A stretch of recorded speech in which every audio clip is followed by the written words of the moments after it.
এবার আলিপুরদুয়ারে মহিলা সমিতির লক্ষ লক্ষ টাকা তছরূপের অভিযোগে আটক মহিলা সমিতির নেত্রী মাম্পি দাস। অভিযোগ, দীর্ঘদিন ধরে আর্থিক অনিয়মের মাধ্যমে সমিতির বিপুল পরিমাণ অর্থ আত্মসাৎ করা হয়েছে। এরপর তদন্তে নেমে অভিযুক্ত মাম্পিকে আটক করে পুলিশ। এই ঘটনাকে কেন্দ্র করে ব্যাপক চাঞ্চল্য ছড়িয়েছে। এ বিষয়ে বিস্তারিত কথা বলবো, আমাদের সঙ্গে টেলিফোন লাইনে রয়েছে আমাদের প্রতিনিধি সানি রয়। সানি, আলিপুরদুয়ারে মহিলা সমিতির লক্ষ লক্ষ টাকা তছরূপের অভিযোগ উঠেছে এবং তার জেরে মহিলা সমিতির নেত্রী মাম্পি দাস আটক হয়েছেন পুলিশের হাতে। কি জানতে পারছো, বিস্তারিত জানবো।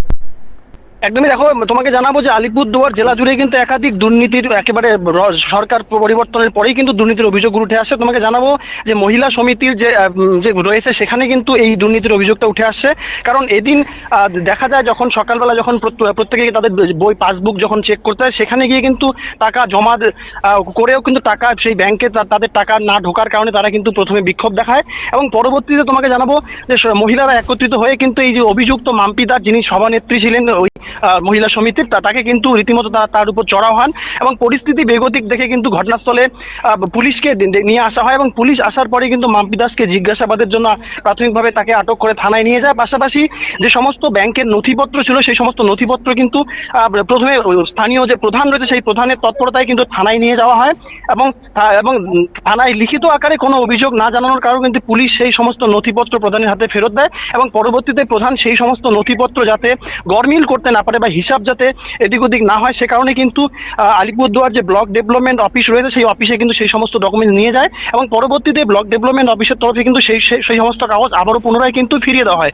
কারণ এখনো পর্যন্ত কোনো উপভোক্তা কিংবা গ্রাম প্রধানের তরফে কিন্তু এই মাম্পি বিরুদ্ধে কিন্তু কোনো রকম লিখিত অভিযোগ দায়ের না করার কারণে পুলিশ কিন্তু প্রাথমিক তদন্ত করে কিন্তু এদিনের মতো তাকে ছেড়ে দেয়। তবে এই মুহূর্তে আলিপুরদুয়ারের এই পাতলা খাওয়া যে গ্রাম, সেই গ্রামের মহিলারা কিন্তু মাম্পি দাসের উপর চড়া হচ্ছেন এবং তারা দাবি করছেন যে তাদের যে লক্ষ লক্ষ টাকা তারা তিলে তিলে জমিয়েছেন সেই টাকার পূর্ণাঙ্গ হিসাব দিতে হবে এবং এই গোটা ঘটনা নিয়ে ইতিমধ্যেই এই গ্রামে কিন্তু একটা শোরগোল তৈরি হয়ে গিয়েছে।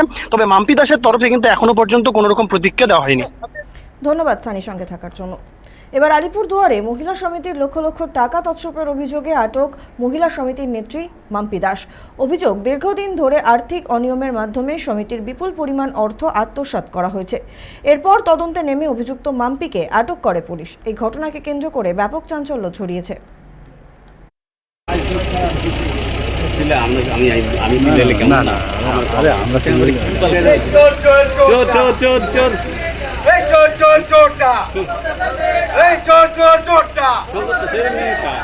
চোর